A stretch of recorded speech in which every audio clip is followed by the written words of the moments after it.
todos, en este video vamos a estar recordando los conocimientos sobre triángulos. Por definición se denomina triángulo a un polígono que tiene tres lados. También podríamos decir que el triángulo es una figura geométrica que se forma al unir tres puntos no alineados mediante segmentos de recta. Los triángulos tienen elementos. Vamos a ver cuáles son. Cada uno de los segmentos de recta se denominan lados. Cada punto al que llegan dos lados se denomina vértice. Y la porción del plano que queda determinada entre dos lados se denomina ángulo. Los triángulos tienen dos tipos de clasificación. Se pueden clasificar según sus lados y también según sus ángulos. Según sus lados se clasifican en equilátero, isósceles y escaleno. Según sus ángulos se clasifican en acutángulo, rectángulo y obtusángulo. Vamos a la clasificación según sus lados. Un triángulo equilátero tiene sus tres lados iguales, es decir, que miden lo mismo. Un triángulo isósceles tiene al menos dos lados iguales y el triángulo escaleno tiene tres lados distintos, es decir, que los tres tienen distinta medida. Para poder hablar de la clasificación según sus ángulos, primero debemos recordar qué es un ángulo y cómo se clasifican. Entonces te invito a que veamos el siguiente videíto para poder recordarlo. Que tenemos esto que llamamos plano. Y en este plano vamos a tener dos semirrectas que tienen un origen en común, es decir, que van a empezar en el mismo punto. Si nosotros giramos una de las semirrectas, lo que vamos a estar generando es un ángulo. ¿Qué es el ángulo? Es la porción del plano que queda comprendida entre estas dos semirrectas de origen común. Estos ángulos tienen nombres específicos. Por ejemplo, si las semirrectas están coincidentes, es decir, que no se movieron una encima de la otra, ese ángulo se llama nulo. ¿Y cuánto mide? Mide 0 grados. A medida que una de las semirrectas comienza a moverse, va generando un ángulo que se llama ángulo agudo. Todos los ángulos que estamos generando acá se llaman ángulos agudos. ¿Hasta dónde? Hasta llegar a este, que mide exactamente 90 grados y se llama ángulo recto. Entonces, ¿cuándo vamos a estar en presencia de un ángulo agudo? Cuando sea más grande que el de 0 y más chiquito que el de 90. Por ejemplo, un ángulo de 72 grados, de 37, de 45, de 12. Todos estos ángulos se van a llamar agudos. Continuamos, estábamos en el recto, en el que medía 90. Si nosotros seguimos girando una de las semirrectas, vamos a obtener ángulos que se llaman obtusos. Los ángulos obtusos son más grandes que el de 90. ¿Hasta dónde? Hasta llegar a un ángulo, que miren lo que pasa, se llama ángulo llano y mide 180 grados. Por lo tanto, los ángulos obtusos van a ser más grandes que 90 y más chiquitos que 180. Por ejemplo, un ángulo de 150, uno de 120, uno de 93, uno de 175, todos esos se llaman obtusos. Podemos continuar con la clasificación. Entonces tenemos un triángulo acutángulo, tiene sus tres ángulos agudos. Un triángulo rectángulo tiene un ángulo recto. Y un triángulo obtusángulo tiene un ángulo obtuso. Continuemos con la suma de los ángulos interiores de un triángulo. Para poder determinar cuánto es la suma de los ángulos interiores, voy a mostrarte un pequeño video en donde vemos en forma práctica a qué es igual la suma de los ángulos interiores de un triángulo. Vamos a ver en forma práctica qué sucede con la suma de los ángulos interiores de un triángulo.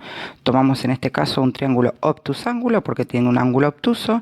Con una tijera vamos a cortar los ángulos y vamos a colocar uno a continuación del otro, haciendo coincidir el lado de uno con el lado del otro.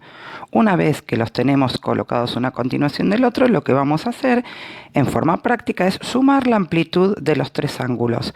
Vamos a tomar el instrumento que trabajamos de las pajitas, vamos a hacer coincidir el lado inicial y el lado terminal y vemos que se forma un ángulo llano.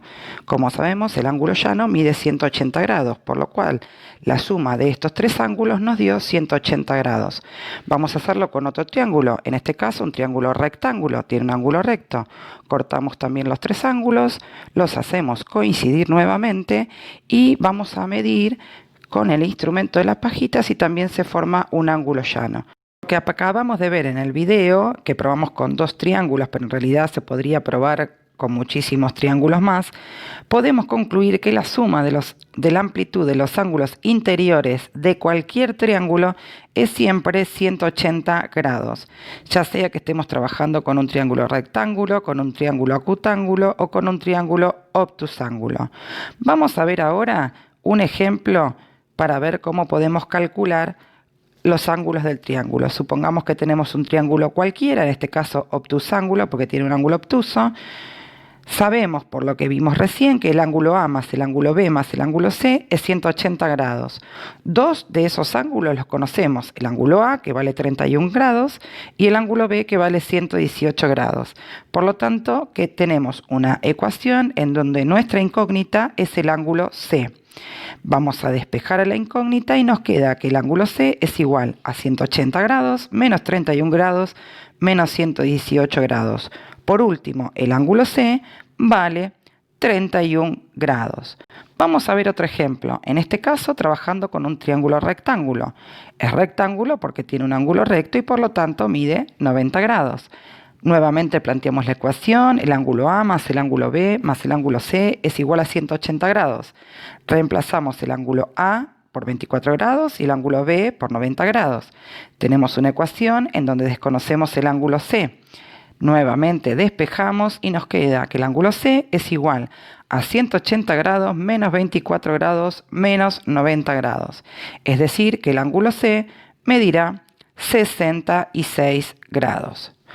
Nosotros recordaremos que estamos trabajando con el sistema de medición de ángulos sexagesimal, porque también existen otros sistemas de medición, pero nosotros estamos trabajando con este sistema, en donde la unidad de medida es el grado, su representación gráfica es un circulito y, por ejemplo, escribimos 25 grados. Tenemos submúltiplos como el minuto, recordaremos que un grado es igual a 60 minutos, su representación es una comita y podemos escribir, por ejemplo, 37 minutos. Y luego tenemos los segundos, si recordamos un minuto es igual a 60 segundos, su representación son dos comitas y escribimos por ejemplo 19 segundos. Tenemos un ángulo que lo medimos con grados, minutos y segundos, se escribirá de la siguiente manera. Por ejemplo, 128 grados, 42 minutos, 37 segundos. Pero lo que nosotros queremos ver en esta oportunidad es que si bien nosotros ya sabemos manejar las operaciones con los ángulos, vamos a ver que esto lo podemos hacer también con la calculadora, en donde tiene una tecla específica para trabajar con los grados, minutos y segundos. Vamos a ver un ejemplo. Supongamos que queremos sumar dos ángulos. Uno de 52 grados, 21 minutos 47 segundos y otro de 35 grados, 10 minutos 29 segundos. ¿Cómo vamos a hacer? Vamos a introducir en la calculadora el número 52 y luego esa tecla. Luego introducimos en la calculadora 21 y nuevamente la tecla. Introducimos por último el 47 y nuevamente la tecla. Ahí terminamos de escribir 52 grados, 21 minutos, 47 segundos.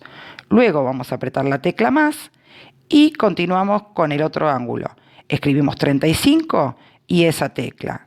Luego 10 y esa tecla y por último 29 y esa tecla. Una vez que tenemos introducido el ángulo 35 grados, 10 minutos, 29 segundos, apretamos la tecla igual y la calculadora nos va a sumar esos dos ángulos. Espero que este video te haya sido de utilidad y nos vamos a ver en un próximo video donde vamos a profundizar algunos conocimientos sobre los triángulos.